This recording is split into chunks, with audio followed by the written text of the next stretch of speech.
Quand on fait de la série, souvent, les gens voient ça chez eux et puis ils ne nous en parlent pas forcément. Et là, voilà, je suis très fier et honoré d'être dans un grand festival de cinéma avec la série. Le projet a démarré parce que j'étais à Noël devant un remont de pente, devant une pelouse complètement verte. Il faisait 18 degrés, il n'y avait pas de neige. Tous mes amis français et belges annulaient leurs vacances de ski. Et c'était il y a 4-5 ans. Et donc je me suis dit, mais il faut parler de ça. Il y avait des stations en basse altitude, pas loin de chez moi, qui fermaient. Et donc je me suis dit, mais voilà, parlons de ce sujet-là. Et c'est vrai qu'il y avait aussi une envie de filmer les stand-uppers, stand-uppeuses que j'adore, de Marina Rollman à Thomas Wiesel. Et comme j'avais déjà collaboré avec Marina pour un autre projet, je me suis dit, il faudrait faire les bronzés font plus de ski, puisque maintenant c'est l'actualité. Et donc de prendre ce microcosme où on sent que y a un glacier qui fond d'un côté, qui crée de l'eau, et l'eau on la récupère et on fait de la fausse neige pour continuer à s'amuser à glisser sur nos pentes. Je trouvais que c'était un bon paradoxe humain, un bon terreau pour raconter une histoire très forte finalement. Et tout le monde me dit oui mais c'est de l'anticipation et tout ça, mais en fait on voit cet été ce qui s'est passé à Zermatt ou au Tessin, les pluies torrentielles, où on voit certaines années où on ne peut pas skier à Noël ou même au carnaval, enfin voilà. Donc finalement on est parti de tout ça et on voulait opposer ce grand changement, cette grande crise du monde climatique, etc., au changement intérieur. Et donc on s'est dit, on va prendre tous des personnages qui sont en pleine midlife crisis et on va travailler sur le changement.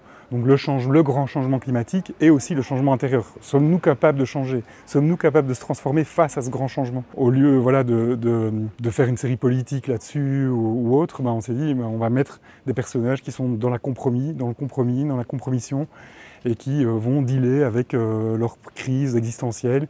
Et ça nous faisait beaucoup rire qu'il y ait un groupe de femmes de 40 ans qui fête l'enterrement de vie de jeune fille d'un deuxième mariage à la montagne, opposé à des hommes qui viennent essayer de retrouver un peu d'apaisement face à leur masculinité blessée. Et on avait un peu transformé la chose. Au lieu que ce soit des femmes qui font du yoga en montagne et des hommes qui font la fête, on s'est dit, on va changer les genres. Et voilà comment tout ça est parti. Et l'idée, c'était de colorer un peu le tableau, de parler de cette chose grave finalement, mais avec humour et distance, mais pas que.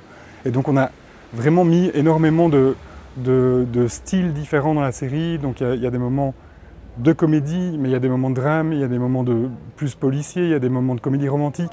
Et on en a fait un grand mélange pour tenir les spectateurs et spectatrices en haleine. Du soleil. Oui, encore du soleil sur Excelsior qui connaît son 3e hiver sans neige. Que dites-vous aux activistes qui pensent que le glacier va s'effondrer prochainement? Je veux les rassurer, nous prenons la situation très au sérieux. L'humour, mais aussi la tendresse, la sincérité. Il y avait quelque chose de sincère en fait dans notre démarche qui fait qu'on ne voulait pas juger, on ne voulait pas être moralisateur, on ne voulait pas faire de thèse. Et donc on a essayé d'être sur ce fil-là et dans ce côté bipolaire entre l'humour et le côté touchant. Et on espère que ça se ressent. Embrasse Solange, dis-lui que je me réjouis du mariage. Salut ma belle. Salut. Les coincés du cul. Je vous présente Kim, mon amie. Collègue un peu quand même. Bonjour. À nous toutes et à ce week-end radieux d'évasion. Bienvenue à ce cercle de la marmotte. La série s'est extrêmement développée depuis une vingtaine d'années. On a des grandes autrices et auteurs qui font de la série. Jane Campion, qui vient la semaine prochaine à Locarno, a réalisé Top of the Lake et écrit. Donc les frères Cohen, il y en a plein maintenant qui se mettent à la série parce que tout d'un coup c'est assez ouvert à une diversité. Il y a des autrices et des auteurs qui ont envie de passer par ce format-là pour raconter des histoires peut-être de manière différente, avec peut-être en inspectant de manière plus longue leurs personnages et leurs histoires. De manière générale, je sens aussi qu'en Suisse, depuis une quinzaine d'années, si pas plus, on produit des séries et je sens moi très très fortement que les équipes les équipes artistiques, techniques, de production ont acquis un savoir-faire et je sens vraiment que ce savoir-faire, cette industrie qui s'est mise en place, elle porte ses fruits maintenant et attire, récemment il y a eu une série coproduite par Netflix, par Arte, donc on sent que tout d'un coup la voilure et les ailes de la série suisse, en Suisse alémanique aussi, Davos ou des séries comme ça, déploient leurs ailes et peuvent peut-être sortir de nos frontières et on a une petite industrie à mettre en place et des choses à dire dans ce pays qui est coloré, qui est multiculturel, qui est très ouvert sur le monde. Et voilà, ne restons pas dans nos montagnes enfermées et sortons de ces barrières-là, quoi. Solange a disparu depuis 2 jours, on a besoin de ton aide.